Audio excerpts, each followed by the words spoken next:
কোস্টারিকার বিপক্ষে এই একাদশ নিয়ে খেলতে পারে ব্রাজিল। দেখুন বিস্তারিত। সর্বশেষ অনুশীলনে এই একাদশ খেলিয়েছে কোচ দরিবাল জুনিয়র। কোচ মার্কিনোসকে পছন্দ করে বলে তাই স্বাভাবিকভাবে শুরুর একাদশ থাকবেন তিনি। এনরিকের বয়স কম, তাই তাকে এখনও শুরুর একাদশে না খেলিয়ে দ্বিতীয় অর্ধে সাব হিসাবে রাখবে। এই স্কোয়াডের একটি গুরুত্বপূর্ণ বিষয় হচ্ছে ভালো নাম্বার 9 নেই, তাই গোল করতে হলে ভিনি, রাফিনহা, রদ্রিগো এদের ফিনিশিংয়ে উন্নতি করতেই হবে। এটা ছাড়া ভালো করা কোনোভাবেই সম্ভব নয়। কোস্টারিকার বিপক্ষে ব্রাজিলের শুরুর একাদশে যারা যারা থাকবে দেখে নিন। গোলরক্ষক Alisson Becker, defender Wendell, Marquinhos, Gabriel Magalhaes ও দানিলো। মিডফিল্ডার হিসাবে রয়েছে লুকাস পাকেতা, ব্রুনো গুইমারেস ও ডগলাস লুইস। এবং ফরওয়ার্ড হিসেবে রয়েছে তিনজন, ভিনিসিয়াস জুনিয়র, রদ্রিগো ও রাফিনহা।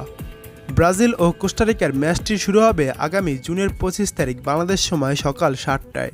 সব মিলিয়ে আপনাদের এই একাদশটি কেমন লাগলো বা আপনার পছন্দের একাদশটি বলতে পারেন।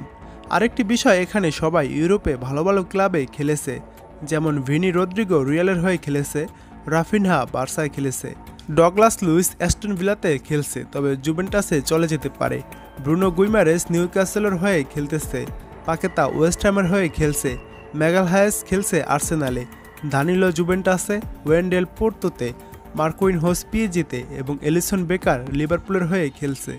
সবাই কিন্তু ভালো ভালো ক্লাবে নিয়মিতই খেলে, তাই তাদের সামর্থ্য নিয়ে প্রশ্ন তোলার কিছু নেই। তাছাড়া তাদের বিকল্প যারা রয়েছে তারাও ভালো ক্লাবগুলোতেই খেলছে।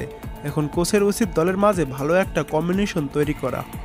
তাই আশাই করা যায় আগামী 25 তারিখ ব্রাজিল জয় দিয়ে কোপা আমেরিকা শুরু করতে চলেছে।